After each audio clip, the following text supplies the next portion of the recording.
Hello बच्चों, good morning dear friends. मैं Abhijit Deshpande chemistry classes में आप सबका स्वागत करता हूं।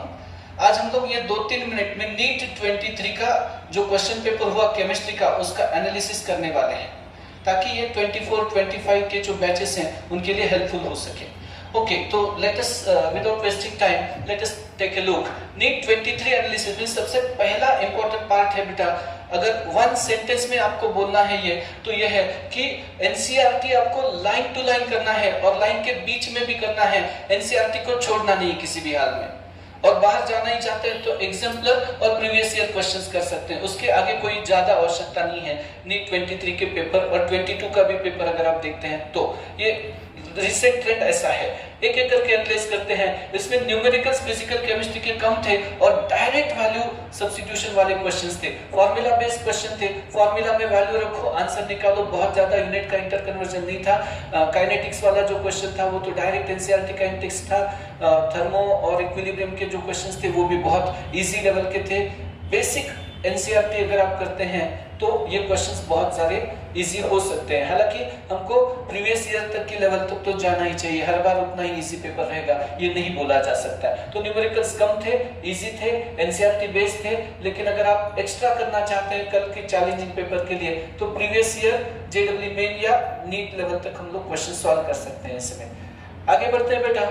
असर्शन रीजनिंग क्वेश्चन यहाँ पे ज्यादा थे ये नीट 23 के क्वेश्चन में, जो जनरली बायो में बहुत ज्यादा स्टेटमेंट टाइप क्वेश्चंस होते हैं। यहाँ पे थोड़ा थ्योरेटिकल था और बच्चों के लिए, कुछ बच्चों के लिए सरप्राइजिंग था ये। और बहुत सारे बुक्स भी, publications, notes assertion reason chemistry में नहीं देते हैं, तो उसकी प्रैक्टिस जरूर करिएगा क्योंकि ये बहुत अच्छे क्वेश्चंस होते हैं प्रैक्टिस करने के लिए।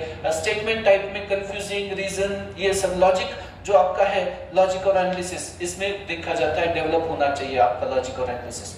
आगे बढ़ते हैं बेटा। इससे ऑर्गेनिक केमिस्ट्री में जो क्वेश्चंस थे वो डायरेक्ट क्वेश्चंस थे।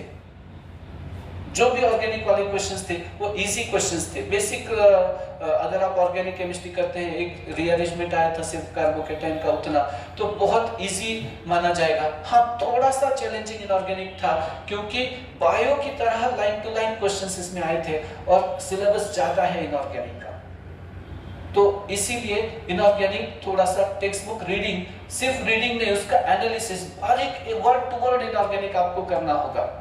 ओके, जैसे V2O5 का एक क्वेश्चन आया था, वेनाडियम पेंटॉक्साइड एम्फोटेरिक कैसे बिहेव करता है, या CrO बेसिक होता है, Cr2O3 एम्फोटेरिक कैसे बिहेव करता है, या CrO बेसिक होता है, Cr2O3 एम्फोटेरिक होता है। इस आधार पर जो क्वेश्चंस थे, या ब्लास्ट फर्नेस में टेम्परेचर बेस्ड जो रिएक्शंस थे वो इनऑर्गेनिक में बहुत केयरफुली करने की आवश्यकता थी। मैग्नीशियम कैल्शियम की डेली रिक्वायरमेंट वाला क्वेश्चन था नीट 23 में, वो भी बारीक इनऑर्गेनिक केमिस्ट्री की स्टडी से आता है।